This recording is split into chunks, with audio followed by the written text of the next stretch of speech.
200 million.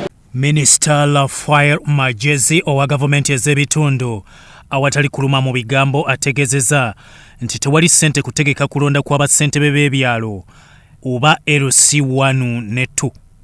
Bongeddeyo ekisanje kyabwe n'emyezi emirala 6 nga bwe banoonya ssente.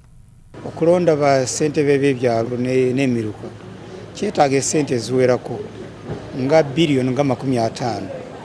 Ssente ezo finance tena zifuna kuziwa Electoral Commission akakiiko akalina okutegeka ebyokulonda.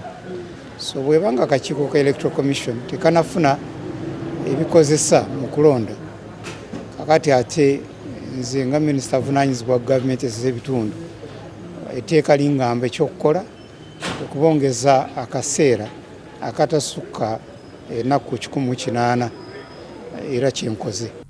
Basooka kubongera kisanja nga 9 January 2024 ekiweddeko leero nga neera babawa ennaku 180.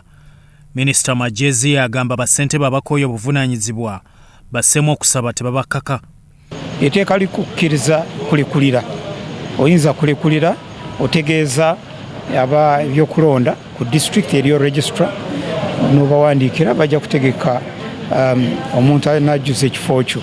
Naye kijjukira nti gwe nga ssentebe olina vice wo, olina akuddirira gw'osobola kulekera omulimu ogwo.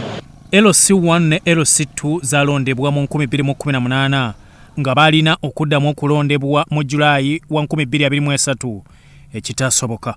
Akakiiko k'ebyokulonda kasaba shillings obuwumbi 59 okutegeka okulondesa enkiko z'ebyalo era ne mu mbalirira eyazzeemu okuyisibwa eggulo tezabaddemu. Ababaka bawagidde ekikoleddwa kuba omwaka ogujja gwa byakulonda nga tekikola kwonoona ssente ng'omubaka wa Shema Rosemary Nyakikongoro bw'alambulula.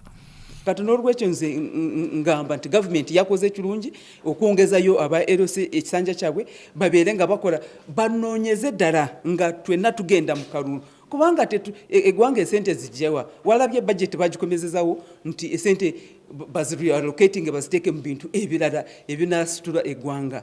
Osanga tujja kubeera nga tulongooka nga bwe twagendanga mu period emu nga tusobola okulonda okuva ku LC1 naye ebbula ly'essente lye lyatwawukanya.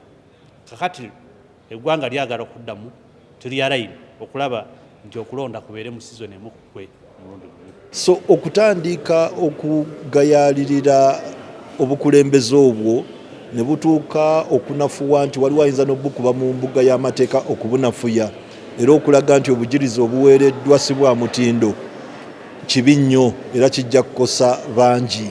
Naye ng'ate ne government offices okuba nti nno ziragajjalira emirimu gyabwe ekyokulonda LC oba n'emyaka 5 okwetegeka kubanga bo mu office bamalamu emyaka 5 tegiyinza kuggwako nga tonneetegeko. Uganda ekolebwa ebyalo 76,206 n'emiruko 1,596.